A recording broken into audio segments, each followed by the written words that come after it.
Hello viewers, আসসালামু আলাইকুম। আশা করি যে যেখান থেকে আমার ভিডিওটি দেখতেছেন সকলেই অনেক ভালো আছেন। আজকে আমি স্পেশালভাবে তেলাপিয়া মাছ ভাজি করে দেখাবো। আশা করি আপনাদের ভালো লাগবে। প্রথমে আমি মাছগুলো ধুয়ে নিয়েছি, তারপর স্বাদ মতো লবণ, হাফ চামচ হলুদের গুঁড়ো, হাফ চামচ মরিচের গুঁড়ো, সামান্য পরিমাণে তেল দিয়ে এখন আমি সবগুলো মাছ ভালোভাবে হাতে মাখিয়ে নিব। এই যে দেখুন, মাখানো হয়ে গেছে।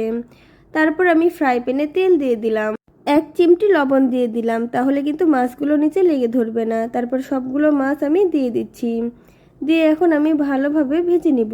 2 পাশ উল্টে পাল্টে এখন আমি ভেজে নিচ্ছি। এই যে দেখুন, আমার মাছ ভাজাগুলো হয়ে গেছে। এখন আমি তুলে নিব একটি প্লেটে।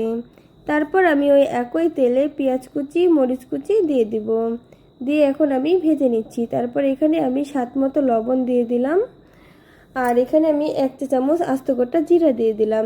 জিরা দিলে কিন্তু খেতে অনেক ভালো লাগে। তারপর আমি মাছ ভাজাগুলো দিয়ে দিলাম, দিয়ে এখন আমি ভালোভাবে ভেজে নিব। আর পেঁয়াজ কুচিগুলো মাছের সাথে আমি এখন উল্টে পাল্টে নেড়ে দিচ্ছি। এইভাবে মাছ ভাজি করলে পোলাও বা সাদা ভাতের সঙ্গে খেতে কিন্তু অনেক ভালো লাগে। পেঁয়াজটা যতক্ষণ ব্রাউন কালার না হয়ে যাচ্ছে ততক্ষণ আমি ভেজে নেব। আমি ঢাকনা দিয়ে ঢেকে রাখছিলাম কিছুক্ষণ, তাহলে কিন্তু পেঁয়াজটা তাড়াতাড়ি নরম হয়ে যাবে। এই যে দেখুন, আমার মাছ ভাজাটা হয়ে গেছে। তুলে নিচ্ছি একটি প্লেটে। বাসায় মেহমান আসলে এভাবে মাছ ভাজি করে দিবেন, দেখবেন খেয়ে অনেক প্রশংসা করবে। আজকে এ পর্যন্তই। আল্লাহ হাফেজ।